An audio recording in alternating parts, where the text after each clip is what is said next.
अस्सलाम वालेकुम स्टूडेंट्स, उम्मीद है आप सब खैरियत से होंगे। तो आज हमारा जो इस चैप्टर का है वो लास्ट लेक्चर है। चैप्टर नंबर हमारे पास 5 है, केमिस्ट्री का, क्लास 9th क्लास। तो इसका जो पहले हमारे पास तकरीबन 4 जो लेक्चर्स हैं उनको हमने वन बाय वन जो है ना उनके अंदर जितने भी टॉपिक्स थे डिटेल में डिस्कस किया था। तो आज जो है हमारा इस चैप्टर का लेक्चर नंबर 5 है, ठीक है, जो कि लास्ट है। और टॉपिक नंबर हमारे पास 5.5 है, जो कि आपके पास एरोबिक एंड एनारोबिक रिस्पायरेशन है। उसके हवाले से हम डिस्कस करेंगे। वैसे तो स्टूडेंट्स ये जो टॉपिक है ये बायोलॉजी से जो है रिलेटेड है, बायो से रिलेटेड है, बायोकेमिकल रिएक्शंस है। तो इसलिए हम थोड़ा सा यहाँ पे जो डिस्कस किया गया उसके हवाले से कुछ करते हैं। तो आज के जो हमारे मेन कंटेंट है जो हमने डिस्कस करना है उसके अंदर सबसे पहले देखेंगे कि रिस्पायरेशन क्या है स्टूडेंट्स। सबसे पहले हम देखेंगे रिस्पायरेशन क्या है, उसके बाद इसकी टाइप्स कितनी होती है, ठीक है। फिर हम देखेंगे कि रिस्पायरेशन की 2 टाइप्स हैं जो कि यहाँ पे लिखेंगे, एरोबिक एंड एरोबिक रिस्पायरेशन, उसको देखेंगे। और इसके हवाले से कुछ इसके अंदर एक नया टर्म है हमारे पास, ग्लाइकोलाइसिस क्या होती है, कि ग्लाइकोलाइसिस कौन सा प्रोसेस होता है।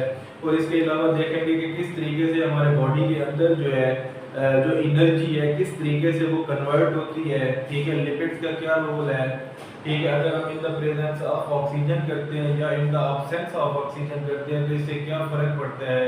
और ये हमारे बॉडी के अंदर ये जो रिएक्शन होते हैं इनको थोड़ा सा हम डिस्कस करेंगे एरोबिक और नॉन एनारोबिक के हवाले से। तो इनको इंशाल्लाह डिस्कस करते हैं।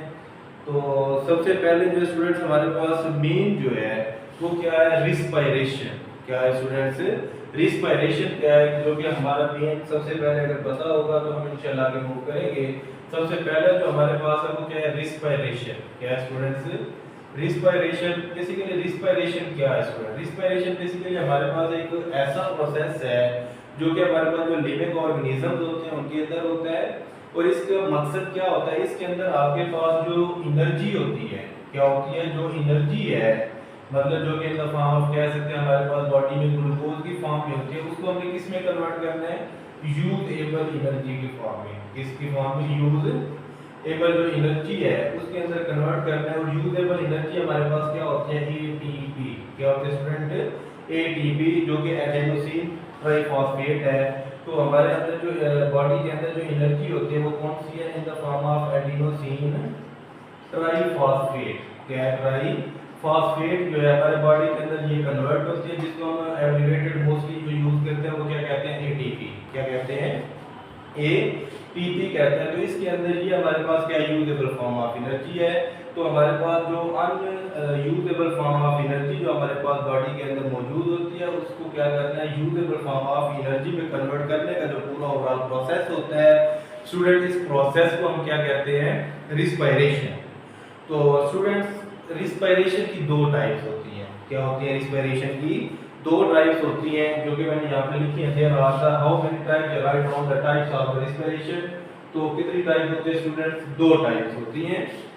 एक आपके पास क्या होती है, एरोबिक रिस्पायरेशन, और दूसरी आपके पास होती है एनारोबिक रिस्पायरेशन। तो सबसे पहले हम देख लेते हैं कि आपके पास जो एरोबिक रिस्पायरेशन है वो क्या है, दोनों का मेनली डिफरेंस चेक करते हैं पहले। तो स्टूडेंट सबसे पहले हमारे पास है एरोबिक। क्या है, एरोबिक रिस्पायरेशन। Aerobic respiration. और दूसरी हमारे पास है स्टूडेंट्स एनारोबिक। क्या है, एनारोबिक रिस्पायरेशन।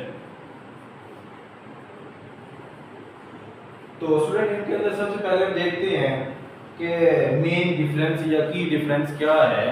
तो सबसे पहले स्टूडेंट्स याद रखें, एरोबिक रिस्पायरेशन आपके पास क्या होती है, वो रिस्पायरेशन की टाइप है, ठीक है, जो किसके अंदर होती है कि आपके पास the type of the respiration which is carried out in the presence of oxygen. क्या है, प्रेजेंस ऑफ ऑक्सीजन। मतलब ये आपके पास वो है टाइप जिसके अंदर आपके पास जो रिस्पायरेशन का प्रोसेस होता है, ये सिंपल आप ये कह लें कि जो ग्लूकोज है, ग्लूकोज का जो प्रोसेस होता है टूटने का, वो इन द प्रेजेंस ऑफ क्या होगा, ऑक्सीजन होगा।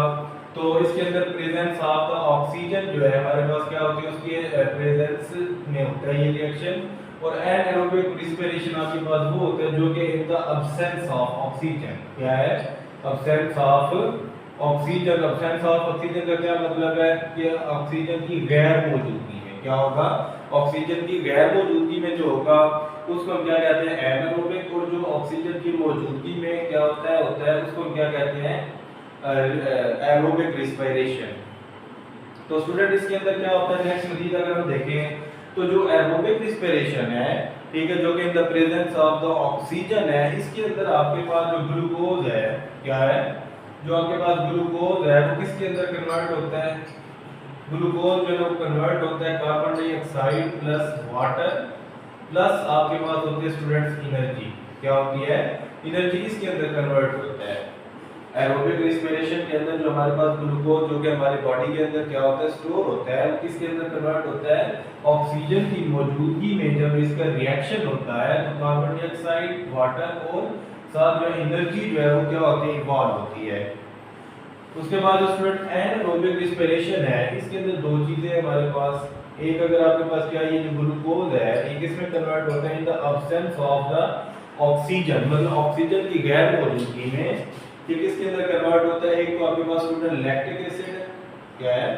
लैक्टिक एसिड है, ठीक है, उसके अंदर क्या होता है? ये बन जाता है और प्लस हमें कुछ एनर्जी भी मिलेगी। क्या मिलेगी? कुछ एनर्जी भी मिलती है। सेम इसी तरीके से ग्लूकोज की एक दूसरी जो कन्वर्जन है वो क्या है? अल्कोहल भी है। क्या है? C2H5OH अल्कोहल में भी कन्वर्ट होता है। तो इसके साथ साथ जो है कुछ जो एनर्जी है, ठीक है, वो भी हमें मिलती है। और इसके साथ साथ आपके पास क्या है? कार्बन डाइऑक्साइड भी यहाँ से क्या होती है? इवॉल्व होती है। क्या होती है? CO2 भी निकलेगी प्लस हमें एनर्जी भी मिलेगी। तो स्टूडेंट यहाँ पे देखें अगर आपके पास, तो दोनों के अंदर एरोबिक में आपके पास 100% जो है कोई एनर्जी नहीं है, बल्कि उसके अंदर क्या है? लैक्टिक एसिड जो है वो भी बन रहा है और साथ आपके पास C2H5OH अल्कोहल की दो पॉसिबिलिटीज होती हैं। तो ये आपके पास है। उसके बाद जो एरोबिक रिस्पिरेशन है स्टूडेंट, ये एक्सोथर्मिक रिएक्शन है। क्या है? ये भी एक्सोथर्मिक रिएक्शन। एक्सोथर्मिक रिएक्शन आपको हम पहले भी वीडियोस में लेक्चर 1 और 2 के अंदर जो पहले दो लेक्चर थे उनके अंदर डिस्कस कर चुकी है कि आपके पास क्या है? एक्सोथर्मिक रिएक्शन क्या होते हैं। अगर आपको नहीं पता तो आप जो है वो लेक्चर जाके देख लीजिएगा। एक्सोथर्मिक रिएक्शन है और ये आपके पास एनारोबिक जो है ये भी एक्सोथर्मिक रिएक्शन है स्टूडेंट। क्या है? ये भी एक्सोथर्मिक रिएक्शन है। तो ये था स्टूडेंट्स इनका जो मेन की डिफरेंसेस हैं, ठीक है, वो आपके पास है और सिमिलरिटीज अगर है तो वो उसके हवाले से बताया हुआ है। तो ये था एनारोबिक और एनारोबिक रिस्पिरेशन।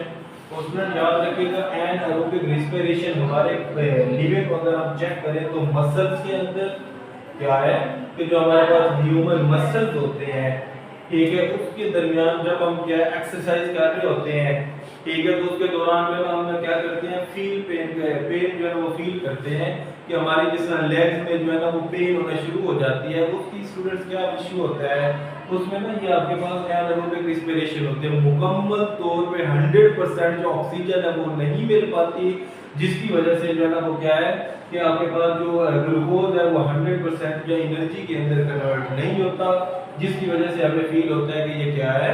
हमें पेन फील हो रही है, ठीक है, बिकॉज क्योंकि उस टाइम जो लैक्टिक एसिड फॉर्मेशन हो रही होती है। उसके बाद आपके पास एनारोबिक रिस्पिरेशन जो है ये मोस्टली आपके पास बैक्टीरिया और आपके पास जो एल्गी होते हैं, ठीक है, इनके अंदर जो है ना ये आपके पास एनारोबिक रिस्पिरेशन का जो है ये प्रोसेस होता है। तो स्टूडेंट ये था आपके पास एरोबिक और एनारोबिक रिस्पिरेशन का। तो इसके अंदर अब हम नेक्स्ट देखते हैं कि आपके पास जो एरोबिक रिस्पिरेशन जो है, ठीक है, इसके अंदर कौन कौन सी चीजें हमारे पास क्या है बन रही होती हैं, तो उनको जरा हम डिस्कस कर लेते हैं। अब इसके केमिकल रिएक्शन की तरफ हम मूव कर रहे हैं स्टूडेंट कि आपके पास जो ग्लूकोज है, ग्लूकोज जो है किस तरीके से आपके पास क्या है मजीद जो है ना डिफरेंट जो कन्वर्जन उसकी हो होती है वो कहाँ पे होती है, कैसे होती है, उसकी तरफ हम मूव करते हैं। तो सबसे पहले देखिए स्टूडेंट ग्लूकोज जो है क्या है कि हमारे पास जो ग्लूकोज है जो कि आपके पास C6H12O6 है, तो स्टूडेंट ये क्या होता है, इन the presence of the cytoplasm, क्या होता है, सेल का एक आपको स्टूडेंट हिस्सा होता है साइटोप्लाज्म, वहां पे जो है ना ये रिस्पिरेशन का प्रोसेस होता है। तो यहां से आपके पास क्या बनता है, दो मॉलिक्यूल जो है आपके पास पाइरुवेट या इसको हम क्या कहते हैं, पाइरुवेरिक एसिड भी कहते हैं। क्या कहते हैं हम इसको स्टूडेंट्स, कि आपके पास क्या है कि ये जो हमारे पास क्या है, ये कन्वर्जन जब होती है तो कन्वर्जन होने के साथ साथ जो है आपके पास पाइरुवेट या हम इसको क्या कहते हैं, पाइरुवेरिक एसिड भी कहते हैं, ये बनता है। और इसका जो फार्मूला होता है C3H4, क्या होता है स्टूडेंट्स का फार्मूला, C3H4O3। तो ये स्टूडेंट आपके पास बेसिकली 3 कार्बन कंपाउंड है, और इसको हम ये कह सकते हैं कि ये जब भी आपके पास क्या है, रिस्पिरेशन का प्रोसेस होता है या आपके पास रिस्पिरेशन जो होती है तो उसके दौरान आपके पास जो है ये पाइरुवेट या हम इसको पाइरुवेरिक एसिड भी कहते हैं, ये बनता है। ठीक है, और ये आपके पास की इंटरमीडिएट है। क्या है ये, इंटरमीडिएट है, जिसको भी हमने लास्ट में डिस्कस किया था। ठीक है, कि आपके पास इंटरमीडिएट जो दरमियान वाली स्टेट होती है फाइनल प्रोडक्ट से पहले पहले, तो ये आपके पास बनता है। ठीक है, जो कि आपके पास अगर हम ग्लाइकोलिसिस की बात करें तो ग्लाइकोलिसिस आपके पास ऐसा स्टूडेंट एक प्रोसेस होता है जिसके अंदर ग्लूकोज की जो है वो ब्रेक डाउन होती है। ठीक है, जब ग्लूकोज ब्रेक डाउन होता है तो ब्रेक डाउन होने के बाद वो दो मॉलिक्यूल जो है, ठीक है, वो क्या करता है, इसके आपके पास पाइरुवेट एसिड या पाइरुवेट जो है इसके बनाता है। तो स्टूडेंट ये जो आपके पास है, ये आपके पास एक क्या है कि इंटरमीडिएट्स है which is formed in the respiration reaction और the it is the final product of the glycolysis. ठीक है, जब ग्लाइकोलिसिस होते हैं तो ये आपके पास बनते हैं। अब मजीद स्टूडेंट्स क्या होता है कि यही आपके पास जो क्या है पाइरुवेट एसिड या पाइरुवेट बनता है, ये माइटोकॉन्ड्रिया के अंदर, किसके अंदर स्टूडेंट्स, माइटोकॉन्ड्रिया। ये स्टूडेंट आपके पास जो है ना ये सेल से रिलेटेड आपके पास ये जो टर्म्स हैं यूज की जा रही हैं, तो ये बायो के टर्म्स हैं, तो ये एज उनकी एक्सप्लेनेशन तो हम नहीं करेंगे कंप्लीट, तो जस्ट हम लिखेंगे इन द प्रेजेंस आपके पास क्या माइटोकॉन्ड्रिया है। तो इन द क्या है माइटोकॉन्ड्रिया के अंदर जाके ये इनकी मजीद रिएक्शन होगा इन the presence of the oxygen. Oxygen के साथ जो है ना इनका रिएक्शन होता है, तो ये आपके पास क्या बनता है, कार्बन डाइऑक्साइड, वाटर प्लस आपके पास क्या बनती है स्टूडेंट्स, एनर्जी बनती है। क्या बनती है स्टूडेंट्स, प्लस आपके पास जो है ना एनर्जी जो है ये रिलीज होती है वहां से। तो यहाँ पे आपके पास क्या है, यहाँ पे जब इसकी ब्रेक डाउन होते हैं 6 आपके पास molecule of the carbon dioxide and 6 molecule of the water जो है वो जनरेट होते हैं। तो यहाँ से जो है ना हमारे पास जो एनर्जी स्टूडेंट रिलीज होती है ये वाली, यही वाली वो एनर्जी है जिसको हम क्या करते हैं, अपने जो मेटाबॉलिक रिएक्शन जब होते हैं तो कोई भी हम एक्टिविटी वगैरह जब करते हैं तो यही वो एनर्जी होती है जो क्या होती है, यूज होती है। तो ये था आपके पास स्टूडेंट ग्लूकोज के हवाले से। ठीक है, कि किस तरीके से कन्वर्जन है स्टूडेंट, ये वाली जो है इन द प्रेजेंस ऑफ ऑक्सीजन है जो कि एरोबिक रिएक्शन है। तो नेक्स्ट आपके पास है ग्लाइकोलिसिस के हवाले से। ठीक है, उसको हमने थोड़ा सा डिस्कस तो किया है। ठीक है, तो ग्लाइकोलिसिस क्या होता है, ग्लाइकोलिसिस स्टूडेंट्स क्या है, ग्लाइकोलिसिस बेसिकली आपके पास स्टूडेंट एक ऐसा प्रोसेस है जिसके अंदर क्या होता है, जो ग्लूकोज होता है, क्या होता है ग्लाइकोलिसिस बेसिकली ग्लूकोज जो होता है, जिसका ये वाला आपके पास ये किसके अंदर कन्वर्ट होता है, 2 molecule of the pyruvate acid या पाइरुवेट गैस के अंदर कन्वर्ट होते हैं। तो मतलब इसका अगर हम करें ग्लूकोज को, ये आ जाएगा C6H12 O से ग्लूकोज जो है वो किसके अंदर कन्वर्ट होगा, 2 ऑफ द पाइरुवेट या हम इसको क्या कहते हैं, पाइरुवेट एसिड, क्या बोलते हैं इसको हम, पाइरुवेट एसिड जो है इसके अंदर ये कन्वर्ट होते हैं। तो स्टूडेंट ये वाला जो प्रोसेस है इसको हम क्या कहते हैं, ये आपके पास क्या कहलाता है, ग्लाइकोलिसिस। के सिंपल आपके पास क्या है, ग्लाइकोलिसिस ऐसा प्रोसेस है जिसके अंदर एक मॉलिक्यूल ऑफ द ग्लूकोज जो है वो 2 मॉलिक्यूल ऑफ द पाइरुवेट जो है उसके अंदर क्या होता है, ब्रेक डाउन होता है। और ये प्रोसेस जो है ये इतना सिंपल नहीं है। क्या है, ये प्रोसेस जो है इतना सिंपल नहीं है कि बेसिकली ये जो रिएक्शन होता है, ये जो कैरिड आउट होता है, इसके अंदर ये कैटालाइज्ड रिएक्शन है, कैटालाइज्ड रिएक्शन है। तो ये कैटालाइज्ड जो रिएक्शन है मतलब इन the presence of the different catalyst, mostly इसके अंदर हम एंजाइम्स को यूज करते हैं। क्या करते हैं स्टूडेंट्स, एंजाइम जो है वो एज अ कैटालिस्ट के तौर पे क्या होते हैं, यूज होते हैं। जब ये एंजाइम की वजह से ये क्योंकि सीरीज ऑफ रिएक्शन है तो मजीद ये जाके आपके पास क्या होता है, 2 मॉलिक्यूल आता है एटीपी, किसके अंदर एडेनोसिन ट्राइफॉस्फेट जो है उसके अंदर जाके ये क्या हो जाता है, कन्वर्ट हो जाता है। आपके पास क्या है, ग्लाइकोलाइसिस क्या है कि बेसिकली ऐसा प्रोसेस है जिसके अंदर जो ग्लूकोज का एक मॉलिक्यूल है स्टूडेंट्स वो किसके अंदर कन्वर्ट होता है, ब्रेक डाउन होता है, 2 पाइरुवेट के अंदर कन्वर्ट होता है। मजीद ये जो प्रोसेस है ये नहीं है यहाँ पे खत्म नहीं हो गया, बल्कि ये ऐसा प्रोसेस है जो कि सीरीज की फॉर्म में आगे चलता जाता है और इसको आगे जो रिएक्शन करवाने के लिए जो हम कैटलिस्ट यूज करते हैं वो different type of the enzymes होते हैं। तो इससे आगे जब रिएक्शन होता जाता है तो एट द एंड हमारे पास क्या बन जाती है, एटीपी।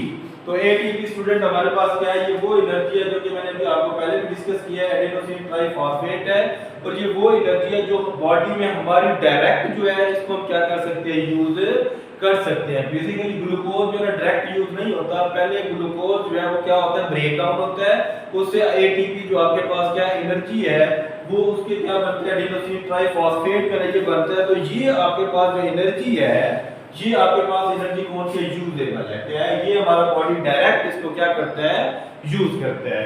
तो स्टूडेंट ये था हमारे पास इसके हवाले से कि अगर आपके पास क्या है कि ये ग्लाइकोलाइसिस हो रही है तो स्टूडेंट ये एरोबिक रिस्पिरेशन थी, ठीक है। अगर आपके पास एनाएरोबिक रिस्पिरेशन होती है तो उसके अंदर जो हमारे पास प्रोडक्ट्स हैं वो डिफरेंट है, क्या है स्टूडेंट, वो डिफरेंट है। तो जितनी भी देखें हमारे पास जो हम खाना खाते हैं क्या करते हैं, जितना भी हम अपना क्या करते हैं खुराक खाते हैं, खाना खाते हैं, तो उसके अंदर जितनी भी हम खाते हैं डाइजेशन होती है, डाइजेशन होने के बाद जो उसके अंदर जो एनर्जी स्टोर होती है वो कहाँ पे होती है, हमारे बॉडी में स्टोर हो जाती है। और वही एनर्जी जो है डिफरेंट मेटाबॉलिक और क्या है, मेटाबॉलिज्म, एनाबॉलिज्म, ये डिफरेंट टाइप्स ऑफ रिएक्शंस हैं, उन रिएक्शंस के बाद जो है हमारे बॉडी में स्टोर होती है, ठीक है। और उसको स्टोर करने के बाद वही एनर्जी फिर बाद में क्या हो जाती है, यूज हो जाती है। तो स्टूडेंट अब नेक्स्ट जो कुछ ऑर्गेनिज्म ऐसे हैं, क्या है, कुछ ऑर्गेनिज्म स्टूडेंट्स क्या हैं, ऐसे हैं कि जिनके अंदर आपके पास क्या है, इन द एब्सेंस ऑफ ऑक्सीजन, क्या है student, in the absence of oxygen है, जिसका हमने अभी डिस्कस किया था कि जिसके अंदर अगर हम डिस्कस करें रिएक्शन तो हमारे पास वही है कि आपके पास माइटोकॉन्ड्रिया, साइटोप्लाज्म वगैरह में ही होते हैं। लेकिन नेक्स्ट हमारे पास है एनाएरोबिक, क्या है, ये आपके पास मोस्टली जिस तरह बैक्टीरिया और एल्गी के अंदर जो हमारे पास होता है, ठीक है, वो हम देख लेते हैं एनाएरोबिक फॉर्म में, मतलब इन the absence of the oxygen. तो इसके अंदर आपके पास वही है स्टूडेंट, ग्लूकोज है, ठीक है। ग्लूकोज क्या होता है, फर्स्ट ऑफ ऑल जो है वो कन्वर्ट होता है इसके अंदर साइटोप्लाज्म के अंदर, ये रिएक्शन होता है। तो यहाँ से ये दो जो आपके पास पाई, ठीक है, वेट इनके अंदर क्या हो जाता है, ये कन्वर्ट हो जाता है। जब ये यहाँ पे कन्वर्ट जो है ये आपके पास देखिए, जब भी ग्लूकोज स्टूडेंट ब्रेक डाउन होता है हमेशा वो पाइरुवेट के अंदर कन्वर्ट होता है। इसके बाद मजीद रिएक्शन होता है, ठीक है, जो कि इन द प्रेजेंस ऑफ ऑक्सीजन करना है या in the absence of oxygen, क्योंकि हम प्रेजेंस ऑफ ऑक्सीजन कर चुके हैं तो अब हम एब्सेंस ऑफ द ऑक्सीजन जो है इसको करेंगे। तो तब आपके पास यहाँ पे क्या बन जाएगा स्टूडेंट्स, अब यहाँ पे हमारे पास दो चीजें बनेंगी। एक तो आपके पास इसके अंदर क्या बन जाएगा, C2H5OH, क्या है कि यहाँ पे आपके पास ये क्या है, 5 प्लस कुछ एनर्जी जो है यहाँ से रिलीज हो जाएगी, और यहाँ से जो next in the presence of the oxygen, अब sorry in the absence of oxygen, और जो है ना यीस्ट की एंजाइम जो हम जिसको कह सकते हैं यीस्ट की मौजूदगी में जब ये रिएक्शन मजीद कैरी ऑन होता है तो तब आपके पास C2H5OH जो कि अल्कोहल है, प्लस आपके पास स्टूडेंट्स यहाँ से कार्बन डाइऑक्साइड, प्लस हमारे पास क्या होती है, एनर्जी जो है वो रिलीज होती है। क्या होती है, एनर्जी स्टूडेंट क्या हो जाती है, रिलीज हो जाती है। तो ये था हमारे पास स्टूडेंट, अगर एरोबिक में होता है तो फिर आपके पास कौन कौन सी प्रोडक्ट्स हैं, यहाँ से जैसे हम कंपैरिजन भी कर सकते हैं कि आपके पास in the presence of oxygen या in the absence of oxygen. तो यहाँ पे देखिए हमारे पास जो है प्रोडक्ट का डिफरेंस आ रहा है। तो ये था हमारे पास कि टोटल एरोबिक और एनारोबिक क्या होते हैं, ठीक है, ग्लाइकोलाइसिस क्या होती है। तो इसके अलावा स्टूडेंट्स हमारी जो बॉडी है इसके अंदर देखिए लिपिड्स जो है ना हमारे पास मेन हमारे बॉडी का जो एनर्जी सोर्स है, क्योंकि इसके अंदर डिफरेंट आपके पास क्या है, फैट्स वगैरह, वैक्सेस वगैरह और इसके अलावा स्टेरॉल वगैरह मौजूद होते हैं। तो तकरीबन हमारी बॉडी का जो है स्टूडेंट्स 50% ऑफ द एनर्जी जो है, या सिंपल हम ये कह सकते हैं कि हमारी बॉडी को जितनी एनर्जी चाहिए होता है उसका हाफ एनर्जी जो है वो कहां से आती है? लिपिड से आती है। कहां से आते हैं स्टूडेंट्स? जो लिपिड होते हैं, क्योंकि एक तो ये मैक्रोमोलेक्यूल्स है, ठीक है, और इनके अंदर जो आपके पास 50% ऑफ द जो बॉडी की एनर्जी है वो कहां से आती है? लिपिड से आती है, क्योंकि इसके अंदर फैट्स वगैरह मौजूद होते हैं। अगर हम क्या करते हैं, फैट जो है एक लिमिट से ज्यादा अपने बॉडी के अंदर क्या करते हैं, इनहेल करते हैं। क्या करते हैं? इनहेल करते हैं, मतलब क्या करते हैं, जब भी हम लिपिड वगैरह अपनी खुराक के अंदर क्या करते हैं, इनटेक करेंगे, खाएंगे, तो अगर तो वो लिमिट मतलब एक्सेस फैट लेंगे तो वो फैट क्या होती है, वो फैट हमारे बॉडी में जाके क्या हो जाती है? स्टोर हो जाती है in the form of the क्या है? ग्लूकोज। जब वो ग्लूकोज की फॉर्म में क्या हो जाती है? स्टोर हो जाती है, तो इसलिए क्या होती है बाद में फिर वही एनर्जी जब हम क्या एक्सरसाइज करते हैं या जब हम कोई भी एक्टिविटी करते हैं तो उस एक्टिविटी को परफॉर्म करने के लिए वही एनर्जी जो कि in the form of glucose जो है ना वो इसके अंदर मौजूद होती है, तो वो क्या है मजीद ग्लाइकोलाइसिस के थ्रू वो क्या बाद में यूज हो जाती है। तो हमारे पास जो ग्लाइकोजन है, क्या है स्टूडेंट्स, एक हमारे पास जो ग्लाइकोजन है, ठीक है, ये भी आपके पास एक storage form of the energy है, ठीक है। ग्लाइकोजन जो है ये हमारे पास primary storage form of the glucose है। क्या है? ग्लाइकोजन हमारे बॉडी के अंदर जो स्टोर होती है ग्लाइकोजन की फॉर्म में, वो हमारे पास है प्राइमरी फॉर्म। क्या है? Primary form of the glucose, ठीक है, जो कि हमारे लीवर वगैरह या मसल्स के अंदर क्या होती है? ये स्टोर होती है। तो ये था स्टूडेंट्स आज का हमारा टॉपिक, ठीक है, जिसके अंदर हमने ये देखा कि आपके पास क्या है एरोबिक और फर्स्ट ऑफ ऑल रेस्पिरेशन क्या था, उसके बाद हमने उसको डिस्कस किया, उसके बाद आपके पास इसकी टाइप्स कितनी है, एरोबिक और एनारोबिक रेस्पिरेशन क्या होती हैं, ठीक है, अगर इन the presence of oxygen reaction होता है ग्लूकोज का ब्रेक डाउन होती है या इन द एब्सेंस होती है, कौन कौन सी प्रोडक्ट्स बनेगी, ये आज हमने डिस्कस किया है। तो उसके हवाले से आपके पास जो लिपिड्स हैं उनका हमारे बॉडी में क्या है, क्या रोल है, ठीक है, उसको डिस्कस किया है, और ग्लाइकोजन क्या है। तो ये था स्टूडेंट्स हमारे पास जो है आज का टॉपिक, और ये जो हमारे पास चैप्टर नंबर 5 है उसका लास्ट लेक्चर है, जो कि लेक्चर नंबर 5 है। अगर स्टूडेंट आपके कोई भी लेक्चर, अगर कोई बात कोई समझ नहीं आई इससे प्रीवियस टॉपिक्स के अंदर भी, तो ये जो YouTube चैनल है जो मैं आपको लिंक शेयर करता हूँ, तो इसके ऊपर ऑलरेडी 4 जो लेक्चर है इस चैप्टर के वो मौजूद हैं, तो आप वहाँ से देख सकते हैं। अगर आपको कोई भी टॉपिक समझ नहीं आता तो आप वहाँ से देख सकते हैं।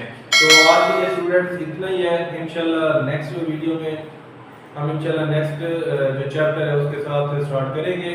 तो अभी के लिए स्टूडेंट्स इतना ही था, उम्मीद है आप लोगों को समझ आ गई होगी। थैंक यू, अल्लाह हाफिज़।